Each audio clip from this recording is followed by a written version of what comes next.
السلام الله عليكم ورحمة الله تعالى وبركاته وأصحابتك وحرن جنال كروماني ميديا كسور هذا برنامج كمانتا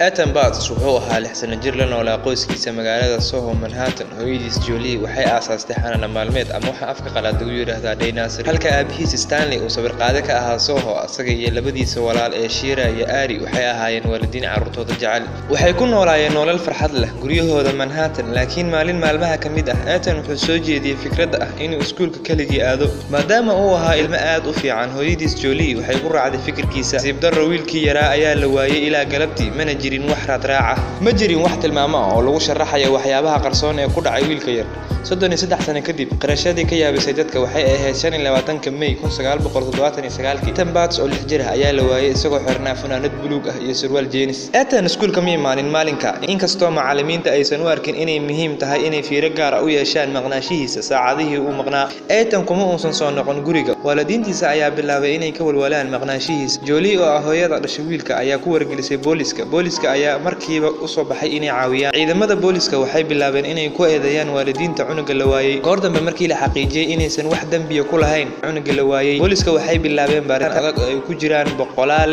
iyo boolis ah iyo saraakiil badan oo baadgoob ugu jiray wiilka 6 sano jirka ah la waayay Stanley oo ah aabaha wiilka yar ayaa bilaabay inuu daabaco sawirada wiilkiisa si dhaqsi ah wadooyinka Manhattan dadka ayaa si aad u hadalhay cunuga la waayay xitaa dhalooyinka balaaran ee New York ayaa muujinayay wacyigelinta sawirada wiilka yar ugu dambeyntii maqnaashaha Ethan ayaa keentay bilowga wax cusub oo ah in dadweynaha aad uga warqabaan badbaadada carruurtooda xaqiiqdii madaxweynaha Mareykanka waagaas wuxuu xusay maalinta carruurta qaranka ee la waayay The National Missing Children's Day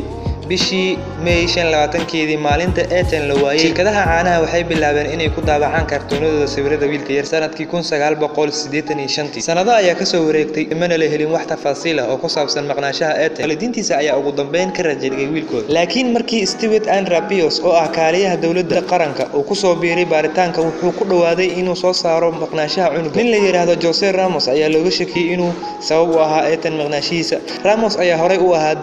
dambiyadiisa waxa kamid ahaa kufs waxa xiisaha leh ayaa in ninkani uu qirtay inuu u leeyahay qoon dhan walba oo la xiriirta cunuga la yahay wuxuu sheegtay in Ethan uu geeyay gurigiisa oo uu ku kufsaday wiilka yar inkastoo oo uu cadeystay Ramos ayaa wali wax dambi ah lagu soo oogin Stanley oo ah aabaha wiilka yar uu horkeenay sawirro badan Ramos si uu u weydiiyo wiilkiisa yar laakiin wax cadeyn ah lama helin baaritaankii ayaa sidoo kale ku soo dhamaaday mid cadeyn la'aan ah 3 sano kadib 24 May 2012 mid kamid ah saraakiisha booliska ayaa shaaciyay war naxdin leh oo ku saabsan Pedro Hernandez nin u dhashay New Jersey oo ka shaqeynaya baqaar u dhow xaafadda Tens ayaa qirtay afduubka iyo dilka wiilka 6 sano jirka ah 25 bishii May sanadkii 1979 inkastoo aanan lahaynin wax cadeyn ah oo ku saabsan dilka 18 Abriil 2017 Pedro Hernandez waxaa lagu xukumay xabsi daa'im kadib markii uu afduubay isla markaana uu dilay Ethan Bates Julie iyo Stanley ugu dambeyntii waxay heleen cadaalad wiilkooda yar kiiska Ethan wuxuu abuuray dareen cusub oo wacyigelin ah wuxuuna astaan u noqday carruurta la waayay Ethan waxaa la waayay 25 May 1979